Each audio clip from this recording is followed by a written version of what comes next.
So I want to start with just a very simple quote, and it comes on the home page of the American Board of Medical Specialties, so our counterpart in medicine. The American Board for Medical Specialties, recognized as the gold standard in physician certification, believes higher standards for physicians means better care for patients. We will be crafting our version of that statement for the homepage of the National Board for Professional Teaching Standards. What I hear in that statement is that certification is the medical profession's assurance to the public that this is an accomplished practitioner. And since they believe that certified physicians make a difference in patient care, you must conclude only one thing. You have to have as many board-certified physicians as possible. That's how it works. The medical profession has become, I think we'd all agree, the epitome of the definition of a profession. It's not perfect. It never will be perfect. Human endeavors cannot be perfect. But medicine is as good as it gets. And in 1987, when the founders of the National Board came together to create this organization, they had in mind the medical model. People knew what medicine had done throughout the 20th century to become what it is today. And if you've looked at any of the history, 100 years ago, medicine was not the epitome of a profession. Conscious decisions were made. And it was a lot of work over decades. We created standards, profession-based and determined standards in 25 different areas of teaching. We created a very good process for certifying when teachers meet those standards. It's not perfect. We're trying to make it better. We're always trying to make it better. But you won't find a better process out there now that will certify, that will show you when a teacher is highly accomplished. What we have not done that medicine did was make this the norm, not the exception. It has to be what everyone in our profession aspires to. That's how you define a profession.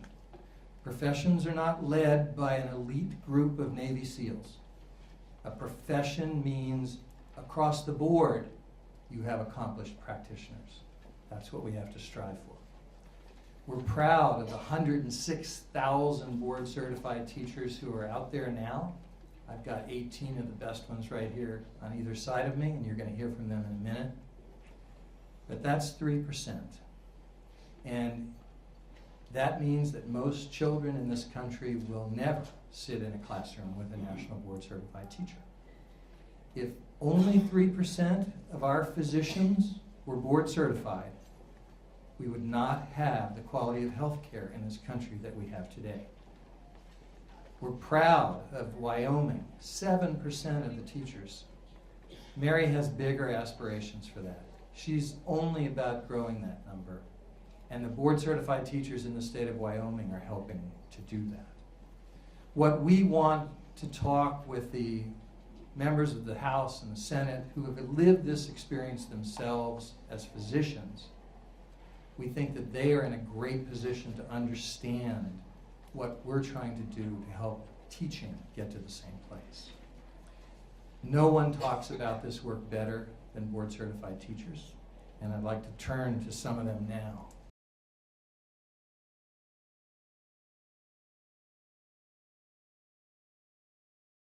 National Board did so much to transform my practice, and when I'm working with teachers, I'm able to I think go to the heart of the matter, which is, as we know, is student learning. And until I did the National Board, until I spent that year going through the process, I was very focused on what I did. And if you would ask me about my classroom, I'd say, well, I did this fantastic thing, or I did this, or I did this. And when you considered, well, what about students learning? What did they learn? Like, well, I did this and this and this. Yes, but what did they learn? And in working with teachers, coming back to that question, it's like, yes, that's wonderful, but so what? And I use that over and over when I was mentoring candidates and also with the teachers that I work with now. That's wonderful, but so what? And prodding around to that.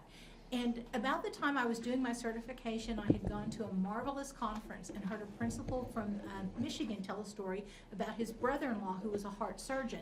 And that combined with the process, just that became my basis from which I work.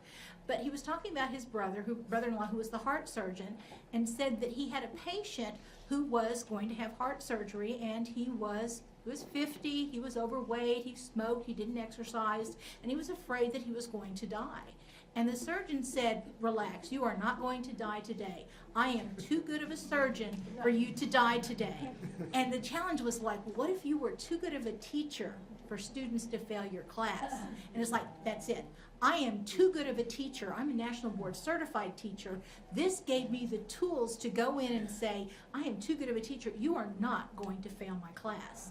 And coming from that perspective changed my practice completely, and it's something that I'm able to take when I work with teachers. I work I'm a literacy specialist, so I work primarily with teachers who are working with students who've experienced a lot of failure.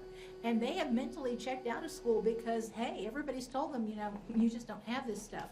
But yeah, you are too good for folks to fail your class.